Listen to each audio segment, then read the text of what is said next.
예, 여러분 반갑습니다. 이번 시간에는 명인과 관련된 내용을 설명해 보겠습니다. 여기 명인방법이라고 있죠. 우리 부동산은 기본적으로 권리관계를 공시하는 방법은 부동산 등기부를 통해서 공시하게 됩니다. 토지는 토지 등기부, 건물은 건물 등기부가 있죠. 그리고 의제부동산이라고 칭하는 공장재단, 광업재단은 공장재단 등기부, 광업재단 등기부가 있습니다. 나무 중에서 등기한 게 있다고 그랬죠. 임목이라고 그러는데 임목 같은 경우에도 역시 임목 등기부가 있습니다. 부동산은 토지, 건물, 임목, 공장재단, 광업재단 이렇게 등기부가 있는 부동산도 있고요. 등기부가 개설되지 않는 부동산도 있습니다. 그게 바로 우리 여기 있는 경매 대상 아닌 부동산인데 여기에 농작물, 미수확 상태의 농작물입니다. 그리고 등기하지 않은 나무, 수목, 그리고 건물이 아닌 기타 건축물이나 건축물도 아닌 시설물들이 있습니다. 이게 이제 정착된 공작물이 있습니다. 자, 이게 부동산인데 법적 성질은 미수학 농작물도 부동산이고 수목, 벌목하지 않은 이제 일반 수목, 과수목 동일합니다. 그리고 건물에 속하지 않는 건축물, 일반 공작물 등 다 이 부동산적 성질을 갖추고 있는데 이런 객체들은 등기부를 개설할 수 있는 법적 근거가 없습니다. 그래서 엄연히 법적 성질은 부동산인데 등기부를 비치할 수 없으니까 이 물건에 대한 권리관계가 어떻게 되는지 알 수가 없는 거죠. 소유자가 누군지도 모르겠죠. 그러니까 뭐 땅 위에 있으니까 이 땅 주인의 것이겠다 뭐 이런 식으로밖에 이제 이해할 수 없다는 거죠. 그래서 우리 대법원은 오래전부터 이러한 부동산적 성질을 가진 물건 중에서 등기를 할 수 없는 이런 것들은요, 등기부 이외에 다른 방식으로 공시할 수 있는 제도를 인정하고 있습니다. 이것이 바로 명인방법입니다. 한자의 이제 명인을 명백하게 인식할 수 있는 이런 뜻이죠. 누구라도 그 현장에 오면은 명백하게 그 공시된 내용을 이제 확인할 수 있는 어떤 그런 방법을 명인방법이라고 합니다. 대부분 판례를 보면은 나무 껍질을 벗겨서 거기에 이제 페인트나 먹물 같은 걸로 이제 이렇게 이 산에 있는 어떤 나무는 누구의 것이다 이렇게 하는 방식, 그리고 바위에 페인트 등으로 이 산에 있는 어떤 수종의 나무는 누구의 것이다 뭐 이런 식으로 하는 데 대해서 명인방법으로서의 공시성을 인정하고 있습니다. 그런데 이게 이제 명인이라는 이 소박한 방법으로는 이제 그 다양한 권리관계를 공시하기는 현실적으로 좀 불가능합니다. 그래서 명인 형식을 통해서 권리관계를 공시할 수 있는 것은 유일하게 소유권밖에 없어요. 그러니까 뭐 전세권, 지상권 같은 이런 것은 여기에 이제 명인방법을 설사 취했다 하더라도 법적 효력을 인정 못 받는다라는 겁니다. 자, 이 명인방법은 이제 개념을 그렇게 잡아주시면 되는데, 이제 제가 이번 시간에 이제 살펴보고자 하는 것은 명인 형식을 어떻게 했을 때 명인방법으로 볼 수 있느냐 하는 이 문제입니다. 사실 이 명인이라는 제도에 대해서 우리가 별로 의식은 하지 않는데, 경매 물건이 이제 있을 때 그 현장 가 보겠죠. 실무적으로 임장이라고 하는데, 임장을 가 보니까 특이한 어떤 게시된 뭐 이런 팻말이라든지 플랜카드 뭐 등 이런 것들을 볼 수 있습니다. 그러면 이게 법적으로 어떤 의미가 있는가 하는 것 정도는 알고 임장을 하는 것이 바람직하다 이런 뜻입니다. 물론 명인방법으로 볼 수 있는 어떤 그런 공시 사정이 있다 하더라도 그것이 반드시 법적 효력이 있다고 볼 수는 없어요. 왜냐하면 대법원 판례가 정하는 명인 요건을 갖추어야 되기 때문입니다. 그럼 명인방법을 통해서 공시된 그 내용이 객관적으로 제3자 입장에서 분명하게 그 인식이 돼야 되겠죠. 인식할 수 있어야 되고 또 그 명인방법도 계속되어야 합니다. 이거는 이제 뭐 프랑카드를 건다든지 이렇게 하면 그게 바람이 분다든지 하면 일시적으로 또 떨어져 있을 수도 있고 훼손될 수도 있고 이런 문제가 있습니다. 이제 그런 데 대한 내용입니다. 자, 명인방법을 취할 경우에 소유권 내용 등이 명확히 공시될 수 있도록 해야 하고 공시 방법은 객관적으로 계속될 것이 요구된다. 그 이제 그 명인방법이 유효하려면 독립된 물건에 대한 공시라는 명인 이제 공시여야 하고 그 소유권자가 누구다라는 요런 것만 인정된다. 그리고 그 범위 객체 이런 것들이 분명히 특정돼야 한다라는 것은 앞선 강의에서도 설명한 바 있습니다. 근데 이제 판례 지금 살펴볼 의미인데요. 판례가 보면 유효한 명인 방법이 되려면 명인 대상물이 특정되어야 하고 불확실한 경우라면 명인 효력이 이제 인정 안 된다. 이렇기 때문에 예를 들어 판시 사유 중에 임야의 수목 중 일정 수량 이렇게 되어버리면 이 표현이 구체성이 없죠. 추상적 표현. 그럼 명인이 안 된다는 거죠.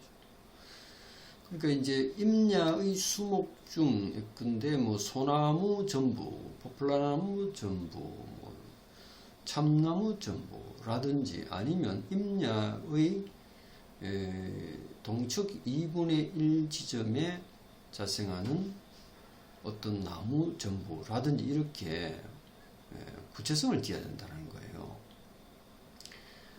자, 이제 이렇게 판시하고 있는데 요걸 참고해서 판례는 사건 번호는 여기 대법원 판례 73-129 판결입니다. 필요하시면 이걸 한번 전문을 보시면 좋겠습니다. 그러니까 이제 명인이라는 것은 이제 등기부라는 공시부를 개설할 수 있는 토지, 건물, 임목, 공장재단, 광업재단 같은 경우는 명인방법을 해도 법적 효력이 없습니다. 그건 등기해야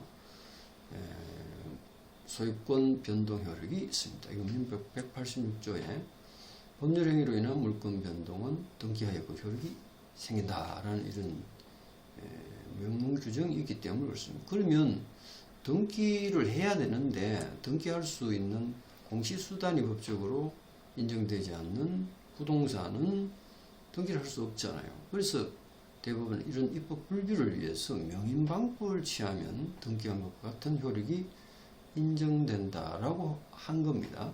그게 대표적인 게 미수학 농작물입니다. 자, 그리고 이제 등기하지 않은 나무, 수목, 그리고 이제 공작물인데요. 건축물 이외의 공작물입니다. 자, 여기에 부동산적 성질을 가지고 있지만 등기부를 통해서 공시할 수 없는 것은 이 농작물, 수목, 공작물 있다는 것은 제가 앞선 강의에서 설명했는데 여기서 살펴볼 것은 명인방법입니다. 자, 이 명인방법인데요. 이 명인방법을 그럼 어떻게 해야 되느냐 하는 문제인데 농작물이죠. 이 농작물은요. 1년생 농작물은 대법원 판례에 의하면 경작자의 것입니다. 명인이 필요 없다. 명인방법 취할 필요 없다라는 거죠. 자, 그런데 문제는 1년생 농작물이 아닌 단연생 농작물 같은 뿌리채소 뭐 이런 것들이죠. 이런 것들은 이제 경작자의 것으로 볼 수 없습니다. 그 왜 그러냐면 경작자의 것으로 계속 인정하게 되면 토지 소유자의 재산권 행사에 또는 재산권 침해가 되잖아요. 1년생 농작물은 판시 사유를 보면 불가 수확까지 몇 달 정도의 기간밖에 소요되지 않기 때문에 토지 소유자 그 정도의 손해배상은 감내해야 된다는 취지입니다. 그러니까 다년생이면 2년, 3년 계속 그 농작물 소유자가 그 수확이 갈 때까지 기다린다는 것은 그건 좀 무리잖아요. 그래서 이런 경우는 다년생 농작물이면 명인 방법을 취하면 그 명인 방법을 취한 사람의 것이다 이렇게 볼 수 있고, 그렇지 않으면 농지에 부합된다 이렇게 해석할 수 있습니다. 자, 나무인데요. 이 나무도 결국은 등기를 하지 않은 나무는 벌목하기 전까지는 부동산입니다. 그래서 이 수목에 불과한 나무는 토지 소유자의 것이면 당연히 이것은 경매되면은 토지에 부합돼서 매수납으로 소유권이 일괄 넘어오는데, 만약에 수목의 소유자가 그 토지 소유자 다르다 이럴 수 있겠죠. 그러면은 제3자에게 그 사실을 분명히 공시해야 됩니다. 그러니까 이 공시를 함에 있어서 몇 번지 임야상에 있는 뭐 나무 전부, 뭐 지상나무 일체라든지 이것은 토지 소유자와 다른 누구의 소유다라는 취지가 분명히 객관화되어야 된다는 거죠. 자, 여기에 이제 다시 판례가 하나 있는데, 명인방법의 특정 범위의 수목이 누구의 것이라는 것을 객관화시킨 건데, 판례는 임목이, 여기 이제 그 판례는 임목이라고 되어 있는데, 그 이제 임목은 수목의 다른 표현입니다. 그 등기한 나는 자음이 비읍이죠. 입목, 임목, 수목입니다. 임목, 수목이나 수불림자의 나목자인데 임목 같은 말입니다. 임목이 특정인 소유라는 것을 공시하는 팻말 설치론이 다른 사람이 식별할 수 있게 되었다면 명인방법으로 충분하다 이렇게 하면서 예로서 사실관계인데요. 갑이 임목에 대한 소유권 확인 판결을 받은 후 집행문을 부여받아 집행관에게 의뢰하여 집행관이 임야의 입구 부근의 그 지상 임목들이 갑의 소유에 속한다는 공시문을 붙인 팻말을 세웠다. 그러면 이거는 구체성을 띠기 때문에 명인방법으로서 유효성을 갖췄다 이렇게 판시했습니다. 따라서 이 공시방법을 취한 명인방법을 취한 이후에는 임야소유권을 취득한 자라도 이걸 알고 샀기 때문에 이 나무 소유권에 대해서는 다투면 안 된다 이렇게 판시한 사례가 있습니다. 사건 번호는 대판 89 다카 9063입니다. 구체적인 것은 판결 원문을 한번 보시기 바랍니다. 기타 이제 요 각주에 요 연관된 이제 그 유사 판례들을 정리해 놨는데, 좀 예외적으로 볼 수 있는 게, 이 대형 판례는요, 토지 주위에 울타리를 치고 그 안에 수목을 정원수로 심어 갖고 온 사실만으로는 명인방법을 갖추었다고 보기 어렵다. 그러니까 이게 공시 이제 무슨 명인을 정확히 안 했다는 거죠. 울타리를 치고 그냥 뭐 자기 이제 이렇게 그 수목하고 이건 안 된다는 거죠. 법원은 검정 당시 재판장이 수령 10년 이상 된 수목을 흰색 페인트 칠로 표시하라는 명령에 따라 청량감정인이 오프라인 표피에 흰색 페인트 칠을 칠하고 편의상 그 위에 1년 번호를 붙였다 하더라도 이는 명인방법이 안 된다. 왜냐하면 이 나무의 소유자가 누구다 이렇게 공시를 안 했기 때문에 그렇습니다. 그리고 특정되지 않은 수목에 대한 그 공시 명인 방법도 효력이 없다. 특정되지 않은 수목, 그러니까 뭐 이제 어떤 몇 필지 임야상에 있는 뭐 소나무, 느티나무 뭐 이런 식으로 이제 나무를 특정해야 된다는 거죠. 아니면 지상에 있는 나무 일체 뭐 이렇게 해도 특정은 되겠죠. 자, 뭐 이런 내용이 이제 판례에 있습니다. 자, 과수나무의 문제도 있는데, 과수도 뭐 수목에 해당되죠. 그래서 과수나무도 명인이 필요한데, 농작물로 본다면 이 과수나무는 단연생 농작물에 속한다고 볼 수 있습니다. 열매는 1년생 농작물이니까 경작자 이것으로 이제 속하고요. 과수나무는 그럼 어떻게 이 문제입니다. 이 단연생 농작물과 유사합니다. 그러니까 과수목도 농지 소유주가 다른 사람이 식지한 것이다 하면 명인을 취하면 농지의 소유권이 부합되지 않는다. 이렇게 볼 수 있습니다. 자, 그 다음에 공작물은 건물 이외의 이제 사람이 만든 물건입니다. 사실 건물도 지붕기둥주의벽이라는 세요건을 갖춘 것을 건물로 한다라고 한 것은 이제 설명한 바 있는데요. 이 지붕기둥주의벽은 이건 이제 된 판례의 그 판시사항에서 나온 건물의 요건입니다. 근데 이제 지붕기둥주의벽을 갖추지 않은 뭐 건축물은 지붕의 기둥, 지붕의 벽, 뭐 요런 것인데요. 축사 같은 것들, 이런 것은 건축물입니다. 대장은, 건축물 대장은 있지만 등기를 할 수 없죠. 건물 등기는 원칙적으로 비치될 수 없습니다.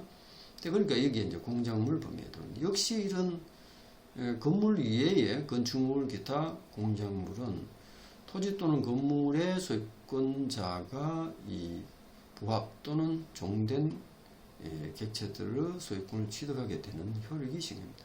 만약에 그런데 토지 소유, 건물 소유자와 다른 제3자가 공작물을 토지 또는 건물에 부합 또는 등 부착시켰다 하면 어떻게 되느냐 하는 문제인데, 명인을 취하면은 이거는 객관적으로 이것은 본체 또는 토지의 소유자의 것이 아니구나, 이렇게 우리 객관적으로 확인할 수 있지 않겠습니까? 그러면 이 공작물에도 명인이 가능하다, 이렇게 볼 수 있습니다. 만약에 명인을 하지 않았다 이렇게 되면 이게 이제 그 부합물 또는 종물의 소유권 다툼이 이제 있을 수 있다, 이런 뜻입니다. 대형 판례는 이 공작물의 명인과 관련된 것은 직접적인 판례가 보이지 않는 것 같고요. 이 공작물의 부합물, 종물론에 의해서 뭐 부합된다, 안 된다, 이런 게 있습니다. 요거는 이제 뒤에 한번 또 제가 정리해 설명을 해 드리겠습니다. 이번 시간에 이제 명인 방법과 관련된 내용인데요. 사실 이제 그 경매 사건에서 명인 형식을 취하고 있는 이런 이제 장면은 보기가 뭐 쉽지는 않아요. 드문 현상이긴 해도 그래도 이게 없는 건 아니니까 명인 같은 형식을 취하고 있는 현장을 여러분들이 이제 그 보게 될 때 이 법적 효력이 어떻게 되는가 라는 데 대해서 인식을 하고 있으면 사후 경매 절차의 참가라든지 낙찰 이후의 처리에 있어 다소 도움이 될 것 같습니다. 자, 이 정도 마무리 하겠습니다.